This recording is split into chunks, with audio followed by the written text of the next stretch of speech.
ఇక ప్రస్తుతం జరుగుతున్నటువంటి యుద్ధం తారాస్థాయికి చేరింది. సో లేటెస్ట్ అప్డేట్స్ ఏంటి ఢిల్లీ నుంచి సతీష్ అందిస్తారు. సతీష్.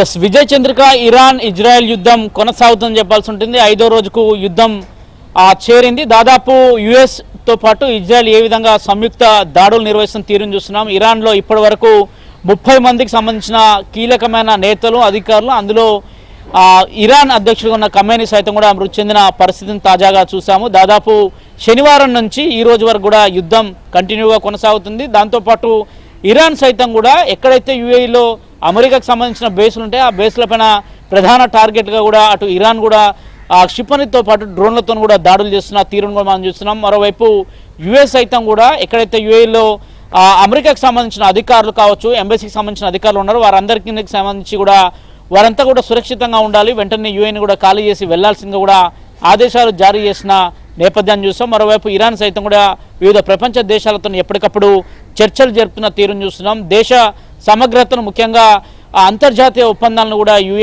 అంతర్జాతీయ ఒప్పందాలను యుఎస్తో పాటు అదేవైపు ఇజ్రాయెల్ సైతం కూడా ఉల్లంఘిస్తుంది. దాడులు చేస్తున్న తీరు కూడా సరికాదనే అంశాన్ని కూడా స్పష్టం చేస్తున్న నేపథ్యం. మరోవైపు ఇరాన్ దాడిలో ధ్వంసమైన నివాసాలు, ప్రభుత్వ భవనాలు, అదేవిధంగా గల్ఫ్ డ్రోన్లపైన మిసైల్తో విరుచుకుపడుతున్న తీరు, ఇరాన్ దుబాయ్లోని యుఎస్ కన్సల్టెంట్ పైన కూడా డ్రోన్ల దాడి కురిపించిన నేపథ్యం చూస్తాం. మరోవైపు ఇప్పటి వరకు 48 మంది ఇరాన్లో కీలక నేతలు మృతి చెందినట్టు తాజాగా అధికారిక లెక్కలు వెల్లడిస్తున్న పరిస్థితి నెలకొంది. ఇప్పటి వరకు జరిగిన దాడుల్లో 787 మంది ముఖ్యంగా పౌరులు కూడా చనిపోయినట్టు కూడా స్పష్టంగా తెలుస్తుంది. ఇక మరోవైపు శుద్ధి కేంద్రం పైన కూడా క్షిపణి దాడి జరిగినట్టు చెప్తున్నారు. అయితే రేడియో ధార్మికత వెలువడలేదనే అంశాన్ని ఇరాన్ స్పష్టం చేయడంతో పాటు హార్మూజ్ జలసంధి కూడా మూసివేయడం జరిగింది. ఇప్పటికే వివిధ దేశాలకు ఇరాన్ నుంచి కావచ్చు, అదేవిధంగా ఇతర దేశాల నుంచి వెళ్తున్న పెట్రోలింగ్ సంబంధించిన ముడి సరుకులకు సంబంధించిన అంశాలు కూడా ఇంకా కూడా అనేక ఇబ్బందులు ఎదుర్కొంటున్న పరిస్థితి నెలకొంది. అయితే భారత్ ఎప్పటికప్పుడు ఈ పరిస్థితులన్నింటినీ కూడా అంచనా వేస్తూ ముందుకు వెళ్తుంది. కేంద్ర పెట్రోలియం శాఖ మంత్రి హర్దీప్ సింగ్ పూరి నేతృత్వంలో కూడా ఒక సమావేశం జరుగుతుంది. పెట్రోల్కి సంబంధించి, ముడి సరుకులకు సంబంధించి, ముడి చమురులకు సంబంధించిన ఇబ్బందులు ఏవి కూడా భారత్లో తలెత్తే అవకాశాలు లేవు.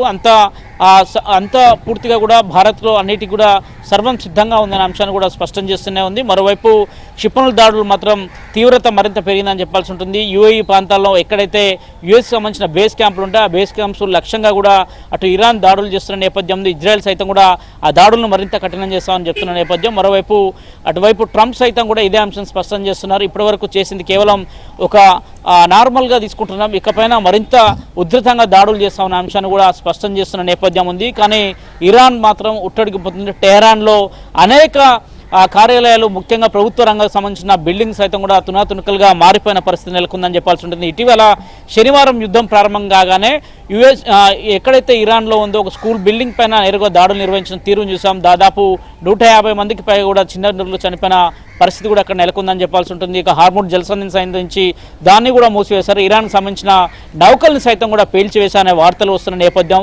తాజాగా ఇరాన్ మాత్రం